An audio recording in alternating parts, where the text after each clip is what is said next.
Hello दोस्तों, आप सभी का स्वागत है आपके अपने YouTube channel MKS teaching point में। साथियों, बात करेंगे Chhattisgarh BEd versus DEd case के परिपेक्ष में। जानेंगे सुप्रीम कोर्ट सुनवाई को लेकर के क्या बड़ी अपडेट है। हाई कोर्ट फैसले को चैलेंज किया गया, पिछली सुनवाई हुई उसमें क्या कुछ निष्कर्ष निकल कर आया और नेक्स्ट जो सुनवाई को लेकर के क्या स्थितियाँ हैं और कितनी याचिकाएं सुनवाई को लेकर के सूचीबद्ध हैं और कई सारे जो महत्वपूर्ण निष्कर्ष निकल कर आ रहे हैं उन पर भी बात करेंगे। और सबसे बड़ी खबर जो है आज के इस वीडियो में प्रोवाइड कराएंगे कि किस बेंच में जो है आप सभी के केसों की सुनवाई होने जा रही है। तो पहले हम बारी बारी से उन सभी केसों को जानेंगे जिनकी सुनवाई जो है सुप्रीम कोर्ट में एक साथ सूचीबद्ध हुई है। जी हाँ साथियों, आप सभी के सामने एक महत्वपूर्ण जो है केस का स्टेटस है। ये है 17/948/2024 Naveen Kumar versus union of India. साथियों, बात कर लें इस केस की पिछली सुनवाई 13/5/2024 को ही जस्टिस विक्रमनाथ और जस्टिस प्रसन्ना सर के बेंच में। साथियों, देखेंगे यहाँ पर सुनवाई की डेट 2/7/2024 आपको दिख रही है। और साथियों, आज जो है सुनवाई होने जा रही है। किस बेंच में सुनवाई होगी इसे जानने के लिए वीडियो में अंत तक जरूर बने रहें। साथियों, आप सभी के सामने दूसरी याचिका का डायरी नंबर है 18/735/2024 Harshankar versus state of Chhattisgarh. साथियों, बात कर लें इस केस की भी सुनवाई 13/5/2024 को सेम बेंच में सुनवाई को लेकर के सूचीबद्ध थी और उस आदेश का जिक्र भी हम इस वीडियो के माध्यम से करने वाले हैं। और इसकी सुनवाई की डेट यानी 2/7/2024 यानी आज ही की डेट आप सभी के सामने दिख रही है। आप सभी के सामने एक और साथियों केस का स्टेटस है जिसका diary number 20/149/2024 Shubham Chandrakar versus union of India. साथियों, इस केस की भी सुनवाई जो पिछली सुनवाई की डेट अगर बात कर लें तो 13/5/2024 है और ये भी साथियों 2/7/2024 यानी आज की सुनवाई को लेकर के सूचीबद्ध है। साथियों, एक और याचिका जो है सुनवाई को लेकर के सूचीबद्ध हुई जिसका diary number 20/848/2024 Aditya Sharma versus state of Chhattisgarh. साथियों, हम बात कर लें ये याचिका जो है 3/5/2024 को फाइल की गई है। अभी तक पिछली सुनवाई कोई नहीं हुई है इस याचिका पर और इसकी सुनवाई जो आज यानी 2/7/2024 को आपको यहाँ पर सूचीबद्ध दिखाई दे रही है। अगली साथियों जो याचिका है, हालांकि साथियों ये याचिका आज सुनवाई को लेकर के सूचीबद्ध नहीं है, लेकिन इस याचिका का महत्व बहुत ज़्यादा बढ़ जाता है क्योंकि state of Chhattisgarh versus Bhubaneswar Sahu. साथियों, बात कर लें याचिका महत्वपूर्ण है, स्टेट की ओर से जो है सुप्रीम कोर्ट में दाखिल की गई है। और साथियों, क्यों दाखिल की गई है आइए इसका कारण आप सभी को हम अवगत कराते हैं। यहाँ साथियों एर्लियर कोर्ट डिटेल से आप सभी को अवगत कराएंगे कि यहाँ पर देखेंगे हाई कोर्ट छत्तीसगढ़ की जो आपकी बिलासपुर बेंच है उसके माध्यम से जो एक महत्वपूर्ण केस था जिसका नंबर था WP 3541/2023 जिसका जजमेंट 2/4/2024 को जस्टिस रमेश सिन्हा और जस्टिस अरविंद कुमार वर्मा सर की बेंच के माध्यम से आया, उसी को साथियों इन समस्त याचिकाओं में चैलेंज किया गया है। क्या साथियों वो जजमेंट था, आइए उस पर एक नज़र डालते हैं।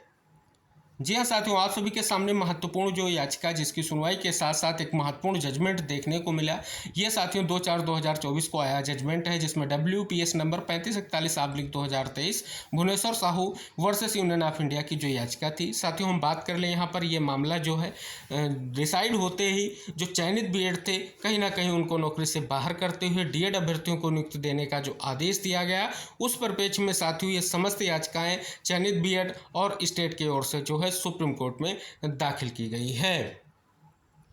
साथियों, इस जजमेंट का महत्वपूर्ण अंश ये कहता है जो आप सभी लोगों को हम इंगित कराएंगे। लिखा गया है साथियों जो 4/5/2023 को जो भर्ती विज्ञापन आया जिसमें साथियों कक्षा 1 से 5 तक की जो आपकी भर्तियां हुई उसमें जो बीएड अभ्यर्थियों को नियुक्ति मिली उनको साथियों कहीं ना कहीं जो है हाई कोर्ट ने रद्द कर दिया है। हालांकि साथियों आप सभी को पता है काउंसलिंग में प्रतिभाग कराए जाने को लेकर के सुप्रीम कोर्ट में भी केस किया गया। वहाँ से साथियों ये निष्कर्ष निकला कि बीएड अभ्यर्थियों को काउंसलिंग में प्रतिभाग कराया जाएगा, लेकिन मेरिट के आधार पर जो निर्णय होगा वो हाई कोर्ट में पेंडिंग केस से होगा। और साथियों उसी तरीके से भी यहाँ हुआ। और साथियों जो बीएड अपॉइंटीज थे उनकी अपॉइंटमेंट को जो इलीगल करार दिया गया और क्वेश कर दिया गया और स्टेट गवर्नमेंट को जो है स्पष्ट तौर पर जो सिलेक्शन लिस्ट थी उसे रीअरेंज करने का यहाँ पर निर्देश दिया गया, यहाँ पर आप देख सकते हैं। और इसके लिए साथियों 6 सप्ताह का जो है समय दिया गया था। तो साथियों ये था जजमेंट और इस जजमेंट को जो है सुप्रीम कोर्ट में चैलेंज किया गया है और जिसकी सुनवाई साथियों आज होने जा रही रही है। तो इसका जो है जिक्र करने का उद्देश्य एक ही है, क्योंकि इस जो है स्टेट की ओर से जो स्पेशल अपील दाखिल की गई है, यानी उन्हें 6 सप्ताह का समय दिया गया था, और उसके बाद जो है कहीं ना कहीं साथियों स्पष्ट तौर पर बहुत सारे मुद्दे उठे, और ये भी स्पष्ट हुआ कि जो है कोर्ट ऑफ कंटेम्प्ट भी दाखिल किया जा सकता है। तो इस वजह से साथियों ये याचिका कहीं ना कहीं कोर्ट में गई, लेकिन जो चयनित बीएड की ओर से याचिकाएं दाखिल की गई हैं, उन सभी याचिकाओं पर एक साथ आज सुनवाई लगी हुई है और बड़ी सुनवाई होने जा रही है। कारण साथियों हम आपको आगे अवगत कराने वाले हैं। जी हाँ साथियों, आप सभी के सामने ये महत्वपूर्ण कार्य लिस्ट है जो आप देख रहे हैं 2 जुलाई 2024 की है। जी हाँ साथियों, कोर्ट नंबर 15 में ये जस्टिस सुधांशु धूलिया सर और जस्टिस एहसानुद्दीन अमानुल्लाह सर की बेंच की कार्य लिस्ट है। क्यों कार्य लिस्ट साथियों हम आपको अवगत करा रहे हैं?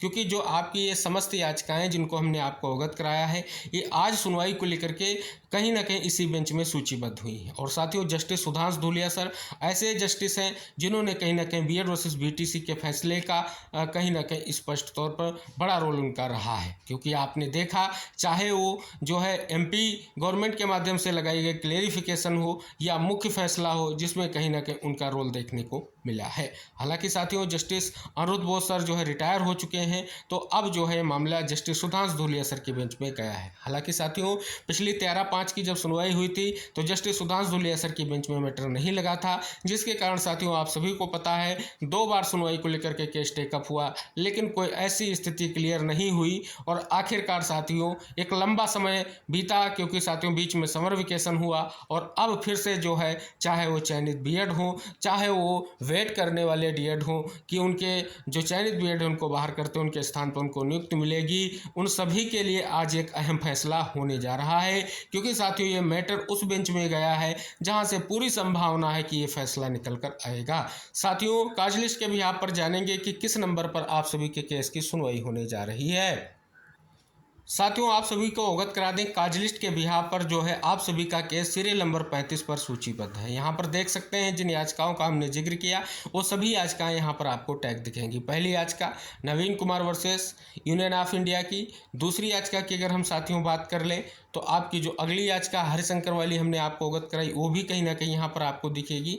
और इसके अलावा जो है शुभम जो है चंद्राकर सर की जो याचिका है वो भी आपको दिखेगी, और Aditya Sharma versus state of Chhattisgarh गढ़ की ये भी याचिका आपको दिखेगी। तो ये सभी याचिकाएं जो हैं कहीं ना कहीं आज सुनवाई को लेकर के सूचीबद्ध हैं, और पूरी उम्मीद है साथियों आज की ये सुनवाई जो है कहीं ना कहीं इस मुद्दे में एक अहम रोल प्ले करेगी और एक बड़ा निष्कर्ष देखने को मिलेगा।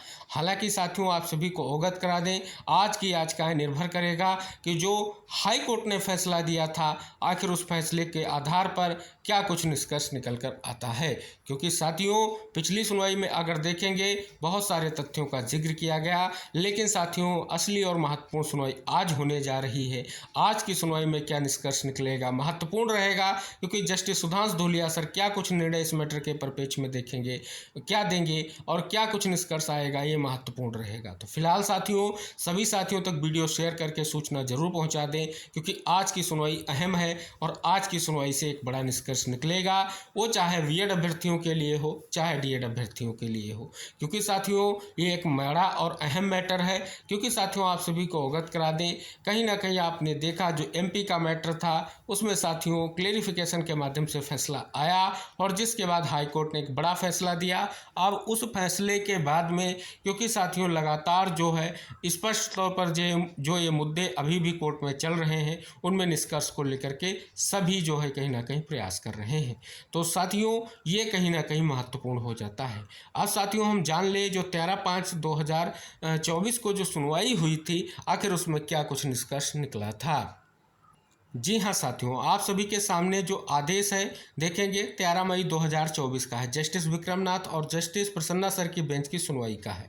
अगर यहाँ पर आप देखेंगे तो जो है आपकी जो याचिका थी Naveen Kumar and versus union of India की जो याचिका थी, इसके साथ आप सभी की दूसरी जो याचिका थी 10-295/2024 और एक 20-149/2024। ये साथियों 3 याचिकाओं पर एक साथ सुनवाई हुई और उसके बाद जजमेंट क्या आया, आइए उस पर नज़र डालते हैं। यहाँ पर अगर साथियों देखेंगे तो कुछ हम एडवोकेट पैनल पर अगर नज़र डाल लेंगे तो देखेंगे जो है अभिषेक मनु सिंघवी जी यहाँ पर सीनियर एडवोकेट रहे, और साथ ही अगर देखेंगे रविंद्र श्रीवास्तव जी सीनियर एडवोकेट, और अगर बात कर लें जो है Sanjay R Hegde ji senior advocate, और गोपाल शंकर नारायण जी रिस्पोंडेंट की ओर से सीनियर एडवोकेट, और अमित आनंद तिवारी जी सीनियर एडवोकेट। तो दिख रहा है साथियों महत्वपूर्ण फैसला है और महत्वपूर्ण जो है सुनवाई है, क्योंकि साथियों यहाँ पर अगर आप देखेंगे तो अभिषेक मनु सिंघवी जी ने कहीं ना कहीं इस केस की पिछली सुनवाई में पैरवी की थी। आज भी साथियों बड़ी सुनवाई की उम्मीद है, और पिछली सुनवाई में साथियों 17/5/2024 को बात की गई थी। ये केस था 20/848/2024 के साथ